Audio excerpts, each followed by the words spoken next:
Roussel, maître de conférence en mathématiques dans le domaine des probabilités. J'ai effectué mon enseignement à l'UT de Dijon principalement et ma recherche au sein de l'Institut de mathématiques de Bourgogne.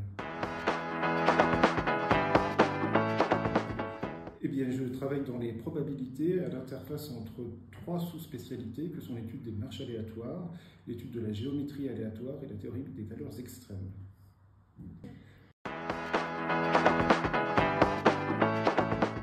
Eh bien, j'ai eu un parcours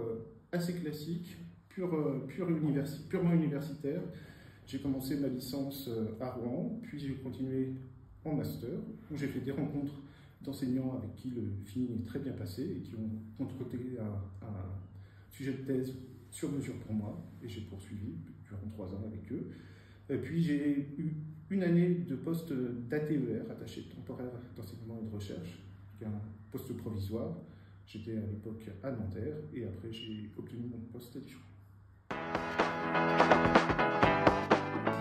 Piège, parce que pour moi il n'y a pas de journée type, c'est très dépendant déjà de la période de l'année où on a éventuellement plus de parts d'enseignement, d'autres où on va être plus en conférence, d'autres où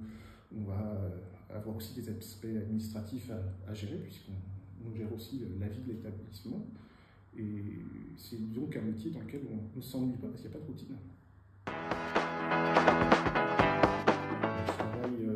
pour la recherche en collaboration avec d'autres enseignants-chercheurs, éventuellement d'autres universités, alors localement, mais aussi d'autres universités à Lille ou le littoral Côte d'Opale, ou même à l'étranger, à Bochum. J'ai un collaborateur avec lequel on travaille pas mal qui est là-bas, et puis pour beaucoup on s'est rencontrés finalement pendant les conférences, et c'est toujours ça, cette idée de réseau, d'intérêt commun, et puis de mutualiser les efforts ensemble. Ça dépend du niveau visé. Évidemment, dans les premières années universitaires, c'est des choses qui sont très standards, alors que quand on commence à aller donner des cours en Master 1, Master 2, des cours bien plus spécialisés, on va être influencé par nos travaux de recherche, et pour une bonne et simple raison, c'est qu'aussi on a envie plus tard de recruter des doctorants, et du coup on donne cette coloration déjà lors de ces cours plus avancés. Nécessairement, parce que d'une part, c'est un outil, il va falloir apprendre à s'en servir et à communiquer sur comment on s'en sert à bon escient. D'autre part, certains de mes collègues, comme je le disais tout à l'heure, sont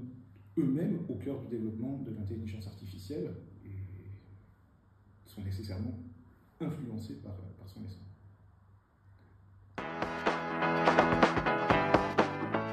C'est de ne pas se décourager, d'avoir en tête, comme je l'évoquais tout à l'heure, que c'est des études longues, certes, mais à partir du Bac+5, finalement, on a déjà un contrat, donc les 3 ans de doctorat,